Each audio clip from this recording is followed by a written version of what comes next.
All right, hey guys, we're back. Hole number 9, par 5. And definitely wanted to take this time to be able to put together a video for you to hopefully get you guys maybe another perspective or at least wind angle for you guys. And in terms of how I'm going to play it, I'm going to basically aim kind of similar to this and play about 5 rings. So here you can see there's 5 rings. There's about maybe 9 rings. So I need to maybe get into 2/3 power or so. You might see me go about here. And there you can see I was able to grab perfect ball. And more so than anything, you just want to stay away from that right rough, but also avoid rolling into the left rough. And I just rolled into it.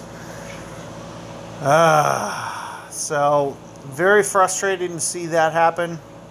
I was trying to curl it a little bit to kind of cut that angle and get it over into that little gully over there on the right, but that's part of the reason that they set this hole up like this, to make it to where that can happen. So it's unfortunate that I was unable to get that ball to stop.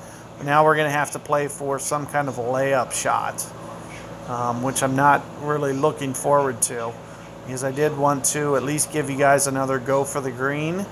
Oh man, look at that. So we both just got it into the rough here.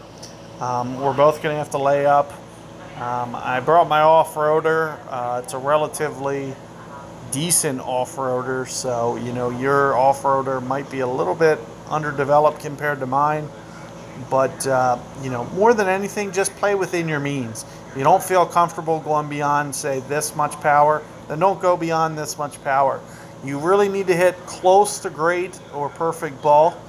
A good ball, you know, could be the difference between, well, basically costing you the hole altogether. So just something to think about and something to be a little cautious of when you're going about playing. So here you can see that I was able to get it out into the center of the center of the fairway, and hopefully give myself a chance to still make eagle.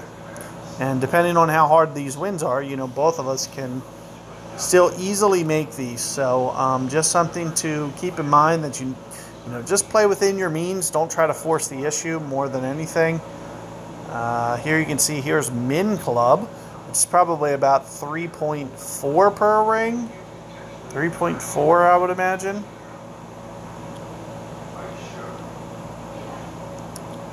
And maybe just try to get that second hop to hop right into the fringe there. And maybe about 5 topspin. See how that works.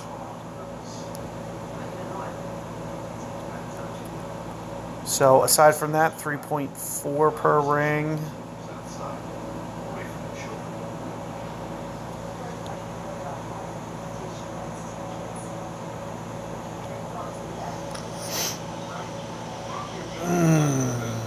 Oh no, it's not enough topspin. So it looks like I had it. All I needed to do was maybe 6 bars of topspin.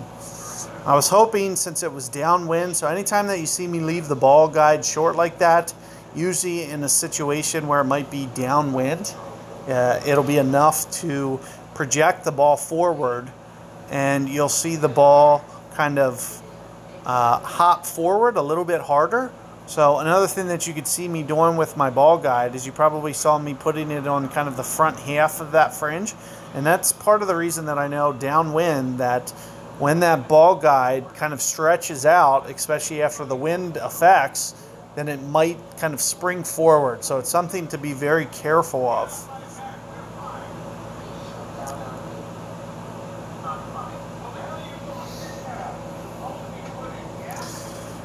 So nevertheless, we're going to be going to shoot out here, so no big deal here. I'm just going to tap this in, and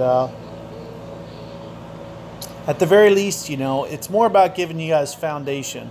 So if you can take my videos and basically just make minor tweaks on them, you guys should be good to go.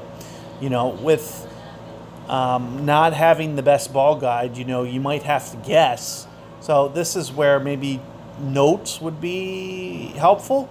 If you could use my notes, if you could see, you know, Zach was at Min Club here, and